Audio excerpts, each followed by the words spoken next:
Assalamualaikum warahmatullahi wabarakatuh. Kembali lagi dengan saya di channel Skripsi Bisa. Di video kali ini kita akan bahas apakah kita boleh meneliti judul yang sama dan pernah diteliti oleh orang lain. Oke, kita bahas itu, tapi sebelum itu silahkan di subscribe terlebih dahulu channel ini untuk mendapatkan video-video terupdate dan bermanfaat tentunya, khususnya bagi mahasiswa yang sekarang sedang menyusun penelitian.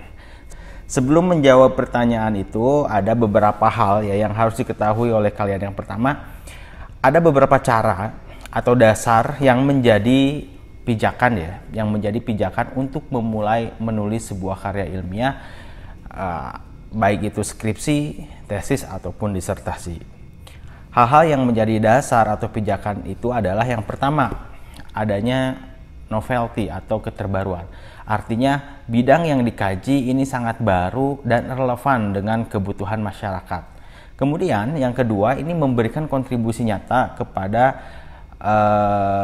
halayak ya, atau kehidupan. Yang ketiga, dilalui dengan proses metodologis yang baik dan benar. Yang keempat, bukan pengulangan, apalagi penjiplakan dari karya sebelumnya. Dan yang terakhir adalah dilakukan dengan penuh kejujuran, tanggung jawab, dan objektif. Nah, 5 hal itu adalah dasar pijakan untuk memulai sebuah karya ilmiah. Jadi kalau kita jawab pertanyaan tadi, bolehkah sama? Ya, kita meneliti hal yang sama dengan penelitian yang sudah dilakukan oleh orang lain atau sebelumnya. Jawabannya boleh, asal ya ada asalnya ya, ada syaratnya. Kita akan bahas kembali. Kalau kita bicara novelty atau keterbaruan,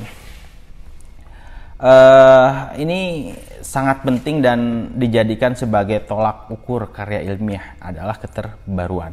Logikanya seperti ini ya, hal-hal yang baru biasanya akan menarik perhatian orang untuk dipelajari dan dikaji lebih dalam. Nah, sekarang persoalannya adalah bagaimana seorang peneliti tahu bahwa materi kajiannya merupakan hal yang baru.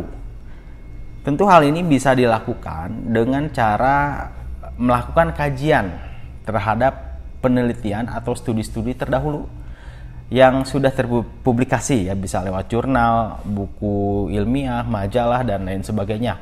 Yang ahli ya biasanya menyebut itu adalah menyebut itu sebagai state of the art. Nah, jadi untuk mengetahui bahwa materi kajian kita ini merupakan hal baru, tentu kita harus mengkaji terlebih dahulu terhadap penelitian-penelitian sebelumnya.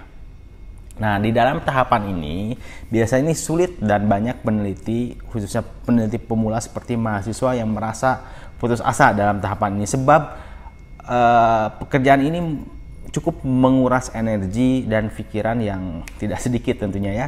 Namanya juga meneliti, kita harus benar-benar kaji lebih dalam. Sehingga semakin panjang daftar atau jumlah penelitian terdahulu yang kita cantumkan, ini akan semakin jelas posisi rencana penelitian kita. Keuntungan lain saat kita melakukan sebuah pelacakan studi sebelumnya atau penelitian terdahulu secara tuntas tentu ya, adalah untuk mengetahui wilayah mana saja yang sudah dikaji oleh penelitian terdahulu, sehingga bisa memudahkan peneliti menyusun sebuah rumusan masalah atau fokus penelitian baru. Jadi kita dengan mengkaji penelitian terdahulu, mana saja yang sudah dikaji oleh peneliti sebelumnya, mana yang belum. Nah, di sini bisa kita jadikan sebuah celah sehingga kita mampu menyusun rumusan masalah atau sebuah fokus penelitian yang baru.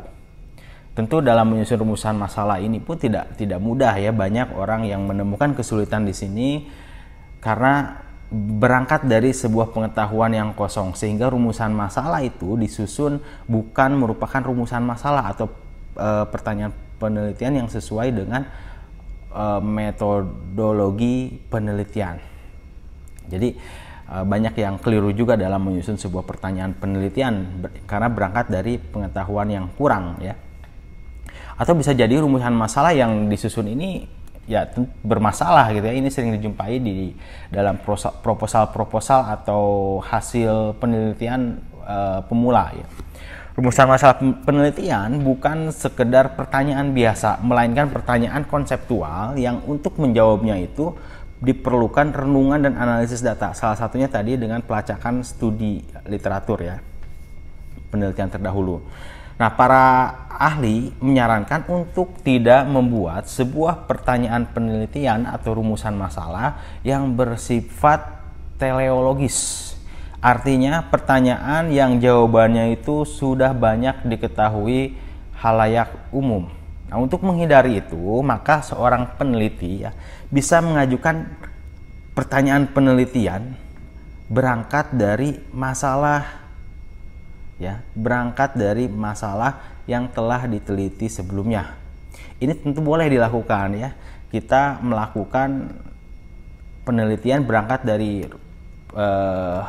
masalah yang telah diteliti sebelumnya, ini boleh dilakukan asal dilakukan dengan metode dan perspektif lain.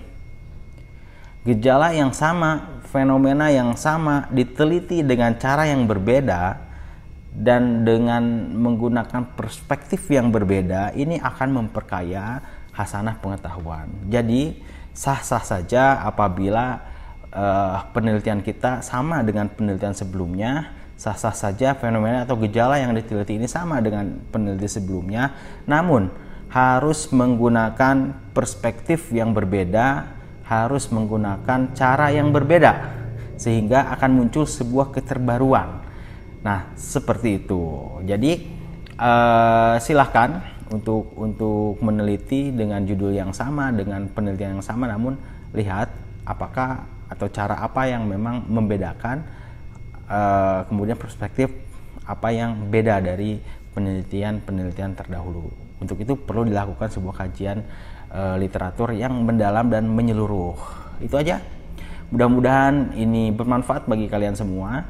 Terima kasih sudah menyimak video ini. Assalamualaikum warahmatullahi wabarakatuh.